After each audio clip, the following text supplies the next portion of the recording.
por causa de esta enfermedad. Entonces, en medio de todo eso, cómo es bueno tener refugio en los brazos del Señor Jesucristo. Estamos dando inicio a un nuevo trimestre y todas las lecciones de este trimestre estarán bajo el título Descanso en Cristo.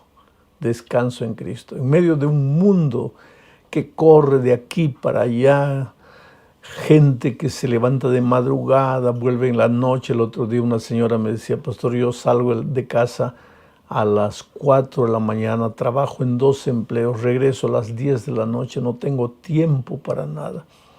Esa bendita expresión, no tengo tiempo para nada, no es solo de ahora. Vamos a ver eso en el estudio de la lección de esta semana. Pero la verdad es que vivimos en medio de una sociedad agitada, inquieta, descontenta, infeliz, vacía. La lección número 1 para el 3 de julio del año 2021 tiene como título Viviendo en una sociedad que no para. Parece contraproducente, querido, porque la tecnología, los descubrimientos de la ciencia nos facilitan la vida en muchos sentidos. Y se supondría que deberíamos vivir más tranquilos, más sosegados, porque pues la tecnología coloca todo en nuestras manos. Sin embargo, parece que la tecnología, en lugar de dejarnos más tranquilos, más reposados, nos agita más, nos deja más inquietos, porque ahora nadie tiene tiempo para Dios. Perdón, no voy a decir nadie, pero poca gente tiene tiempo para Dios, para la familia, para conversar con los hijos o con los nietos, o entre esposos, o para sentarse en una tarde de tertulia con los amigos, con los vecinos. Ya eso pasó a la historia. Hoy día las redes sociales nos hacen correr con una velocidad asombrosa, ¿sabes? La gente no tiene tiempo para hablar con la gente que está alrededor de ella y sin embargo está texteando, hablando con gente de todo el mundo, metiéndose a las redes sociales, al Facebook de todo el mundo. Queremos saber cómo viven, qué comen, qué hacen. Todo eso no existía en el pasado y éramos mucho más felices. Sin embargo, querido, en la lección de esta semana vamos a ver que no es asunto solo de nuestros días. La inquietación del ser humano, la agitación, el corre-corre al ser humano, aunque yo digo en mis tiempos era diferente, siempre fue la misma, siempre fue la misma. Y ese es el primer asunto que vamos a ver en el comentario de esta semana. Exhaustos y cansados. Para eso necesitamos ver lo que dice Marcos capítulo 6, versículos 31 y 32. Leo y comento después. Él, Jesús, les dijo ¿a quiénes? A los discípulos. Les dijo: venid vosotros aparte a un lugar desierto y descansad un poco. Eran muchos los que iban y venían, de manera que ni aún tenían tiempo para comer. Y se fueron solos en una barca a un lugar desierto. Es interesante, querido, porque esto sucedió en los tiempos de Cristo con sus discípulos. Y el texto es elocuente porque dice que los pobres discípulos no tenían tiempo ni para comer.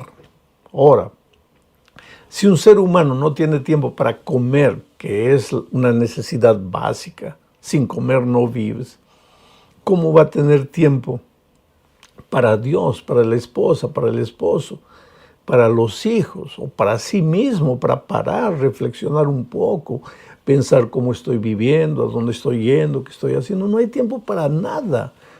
Y vuelvo a repetir, la ciencia, en lugar de ayudarnos, parece que nos ha multiplicado deberes, porque hoy día yo creo que mucha gente considera hasta un deber meterse a las redes sociales y estar chateando con todo el mundo.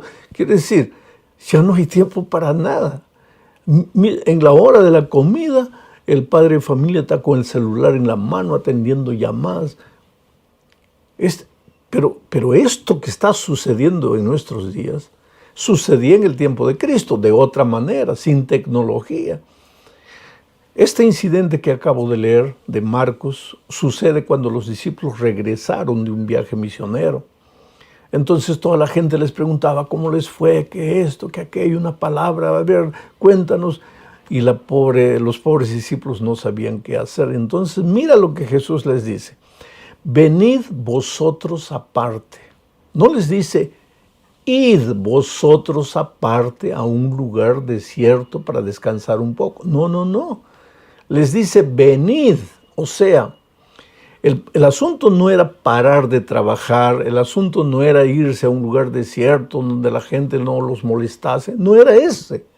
El asunto era, venid conmigo, porque lo que les va a dar el descanso en medio de esta vida agitada no es parar de trabajar, parar de hacer, parar de correr. Lo que les va a dar descanso soy yo, mi compañía. ¿Y sabes por qué, querido? Porque Jesucristo es la fuente de la paz, del sosiego, de la calma, de la tranquilidad, de la reflexión. Él es la fuente.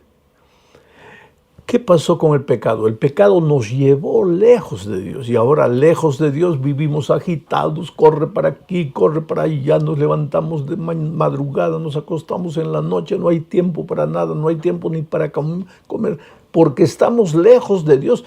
Y mira que los discípulos, tú dirías, los discípulos no estaban lejos de Dios, tal vez estuvieran cerca de Jesús físicamente, pero espiritualmente estaban lejos de Dios.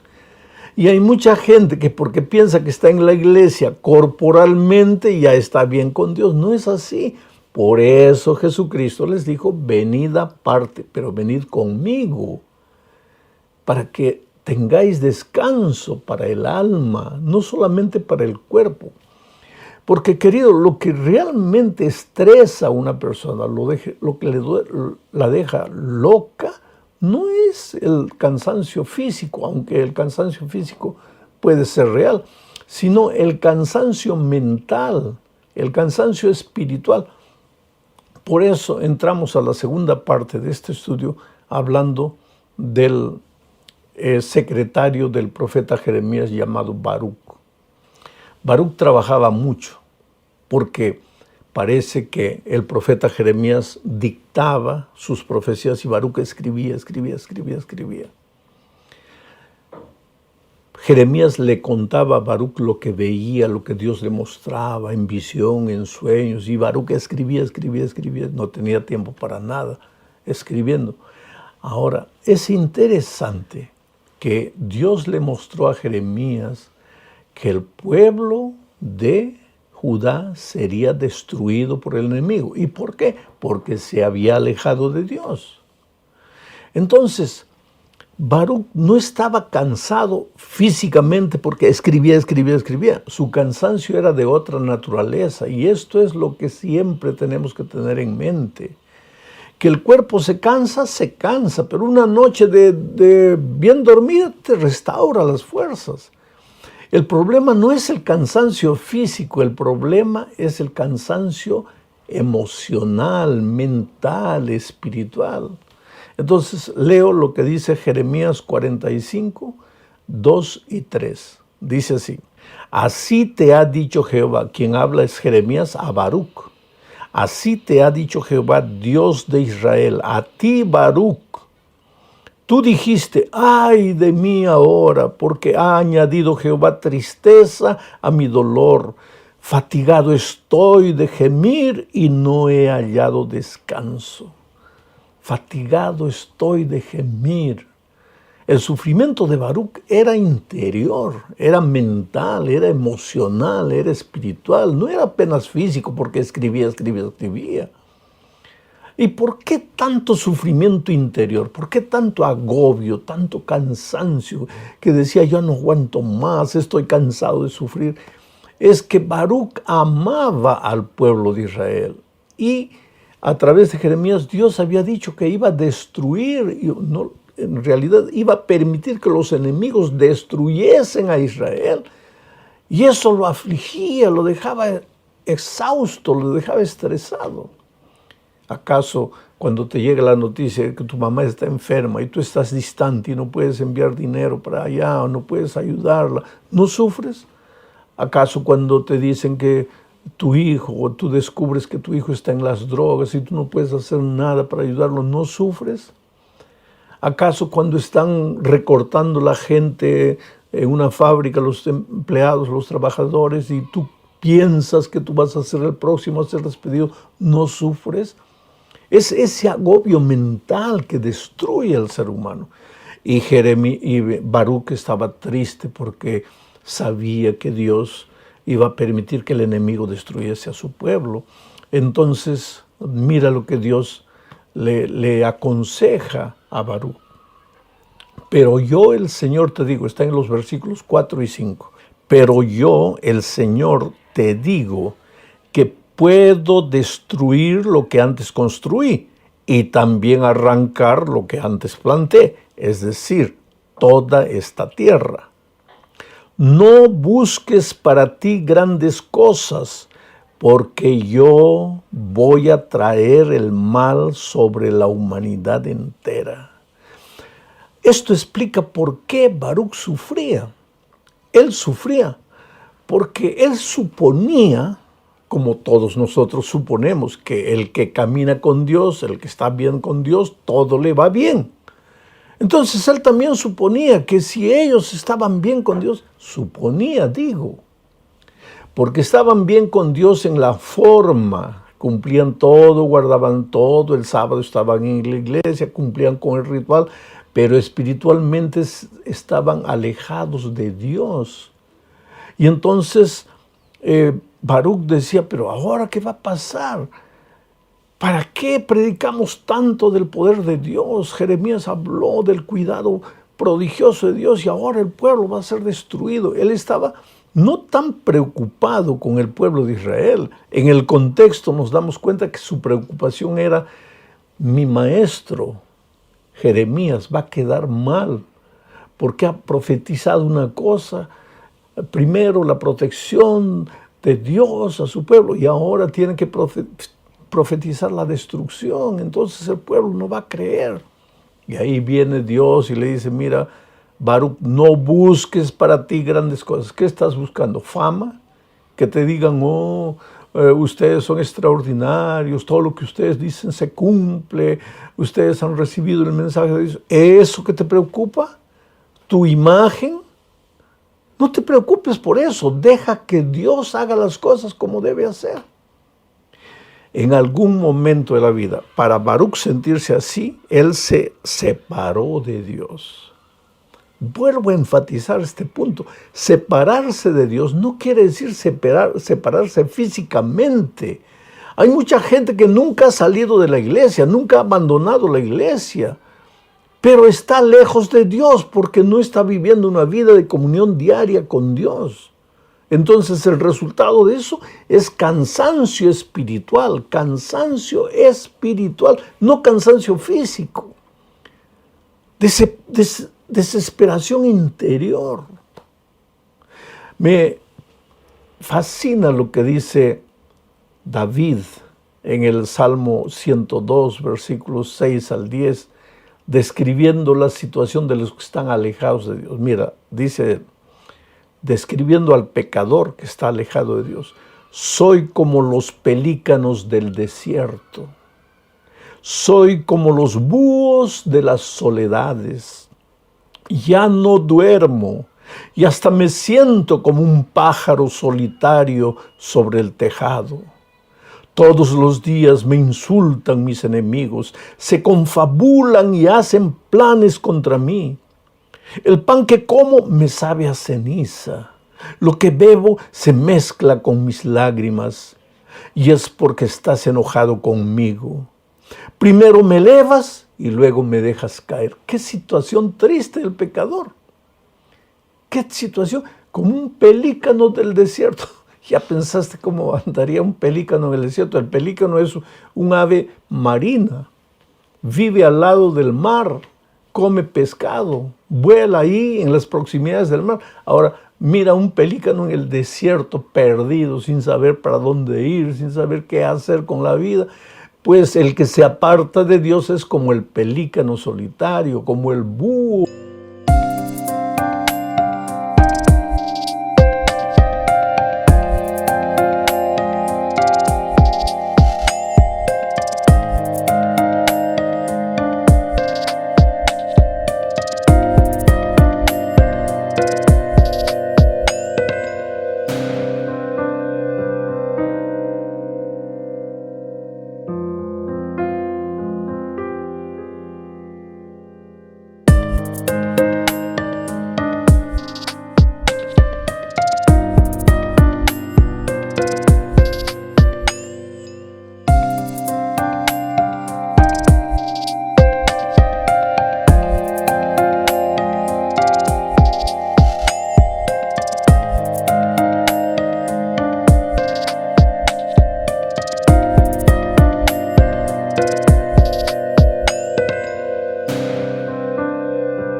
Que se lamenta, lo que come no le hace bien, le amarga la boca, no puede dormir. Esa es la situación del que está alejado de Dios, aunque con su cuerpo puede estar presente en la iglesia. Por eso, más que estar preocupados con estar en la iglesia, y yo no digo que no vayas a la iglesia, pero más que estar preocupado con simplemente ir a la iglesia, preocúpate por vivir una experiencia personal diaria de comunión con Cristo, porque Él es la fuente del sosiego, Él es la fuente de la paz, de la calma. Bueno, vamos a la tercera parte. Aquí vamos a ver la definición del descanso, del reposo en el Antiguo Testamento. Sabes que en el Antiguo Testamento se usan básicamente 3 palabras para definir la palabra descanso o reposo. La primera está en Génesis 2, 2 y 3, cuando dice, Dios terminó en el día séptimo la obra que hizo y en ese día reposó de toda su obra. Y Dios bendijo el día séptimo y lo santificó, porque en ese día reposó de toda su obra. Ese verbo reposar aquí en Génesis es el verbo Shabbat, que quiere decir parar de hacer obras, descansar de producir obras. Shabbat es una de las expresiones del Antiguo Testamento para referirse al reposo, al descanso. La otra es parecida, es Shakat.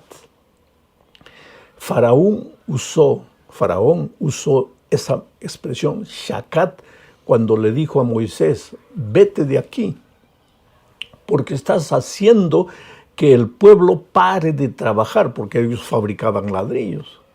Estás haciendo que el pueblo Shakat pare de trabajar. Ese es otro sentido de reposo, de descanso, Shakat, parar de trabajar. Y hay un tercer verbo en el Antiguo Testamento para referirse a descanso, y es el verbo muak en hebreo, que quiere decir parar de andar. Se usaba mucho esto cuando el arca caminaba y paraban para descansar un poco, muak. Ahora, lo que el autor de la lección está queriendo decirnos es que en el Antiguo Testamento descansar tenía el sentido de parar de trabajar, parar de hacer obras, parar de caminar, parar de andar, para tener un momento de sosiego. Y en la sociedad loca en la que vivimos, pues no hay tiempo para parar, no hay tiempo para dejar de hacer nada. Hay gente que el sábado inclusive paró de ir a la fábrica, a la empresa, al trabajo, pero su cabeza está pensando, ¿qué voy a hacer mañana? ¿Qué voy a hacer? ¿Cómo voy a pagar la deuda? ¿Cómo voy a hacer este compromiso? Pero Dios quiere que su pueblo pare. Y la mejor manera de preparar es ocupa tu mente, en lugar de los problemas de la vida, ocupa tu mente con las cosas de Dios. Por eso cuando el sábado tú le entregas tu vida, tus pensamientos, tu ser entero a Dios, la paz te inunda. Ahora, el verbo descansar en el Nuevo Testamento, y esto es técnico, yo no creo que tú tengas que gastar mucho tiempo analizando esto, pero en el Antiguo Testamento se usan algunos verbos. ¿Te acuerdas de Mateo 11, el versículo 28 de la gran invitación de Cristo. La voy a leer, dice así: venid a mí todos los que estáis trabajados y cargados, y yo os haré descansar. Venid a mí. ¿Qué le dijo a los discípulos que no tenían tiempos ni para comer? Venid a un lugar desierto. ¿Venid con quién? Con Cristo, conmigo. Y ahora Jesucristo nos dice a todos nosotros: venid a mí, todos los que estáis afligidos, cansados, trabajados, estresados, vengan a mí. Ahí en ese texto el verbo es anapagó, que es uno de los verbos griegos, porque el Nuevo Testamento fue escrito en griego, es uno de los verbos griegos para referirse a descansar. Cuando Jesús les dijo a los discípulos: venid a un lugar desierto y reposad un poco, usó también el verbo anapagó. Pero hay otro verbo parecido, el verbo catapagó. Catapagó se usa en Hebreos capítulo 4 cuando Dios para de hacer sus obras, para la obra de la creación, catapagó. Pero hay otro verbo en griego y es esichazó, que se usa mucho para referirse a los discípulos cuando ellos guardaban el sábado, cuando ellos paraban de hacer las cosas en sábado. Bueno, de todo esto sacamos una cosa: que Dios, tanto en el Antiguo Testamento cuanto en el Nuevo Testamento, Dios siempre quiso que su pueblo pare de correr y se entregue a Él, pare de correr y tenga un tiempo para reflexionar en Dios.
Con Dios, para analizar sus actitudes, para dedicar tiempo a la familia, a los hijos, en fin. Sin embargo, tenemos que entender que el ser humano, desde que se separó de Dios, y esta es la quinta parte del estudio, se volvió un ser fugitivo y errante en esta tierra. Voy a leer lo que dice Génesis 4, 9 al 12, cuando se refiere a Caín. Dice: y Jehová dijo a Caín: ¿dónde está Abel tu hermano? Y él respondió: no sé. ¿Soy yo acaso guarda de mi hermano? Y Dios le dijo: ¿qué has hecho? La voz de la sangre de tu hermano clama a mí desde la tierra. Ahora pues maldito seas tú de la tierra que abrió su boca para recibir de tu mano la sangre de tu hermano. Cuando labres la tierra, no te volverá a dar su fuerza. Errante y extranjero serás en la tierra. Ahí comenzó la historia del peregrinaje triste de la humanidad. Una humanidad que no tiene tiempo para nada. Descansa, porque por derechos laborales la mayor parte de la humanidad tiene un día de descanso. Eso es ley, todos tienen que descansar un sábado, un día. Pero ¿qué pasa? Ese día, en lugar de parar, reflexionar, separar tiempo para Dios, acercarse de la fuente de la vida, de la paz, del sosiego, de la calma, ¿qué hacen? De mañana, fútbol, en la tarde, a mediodía, churrasco, en la tarde, borrachera. Y el lunes, cuando van a ir al trabajo, ya no pueden, ya están agobiados. Por eso dicen que en las empresas el peor día de trabajo es el lunes, porque todo el mundo está cansado de la resaca. Ahora, ese no es el plan divino. El plan divino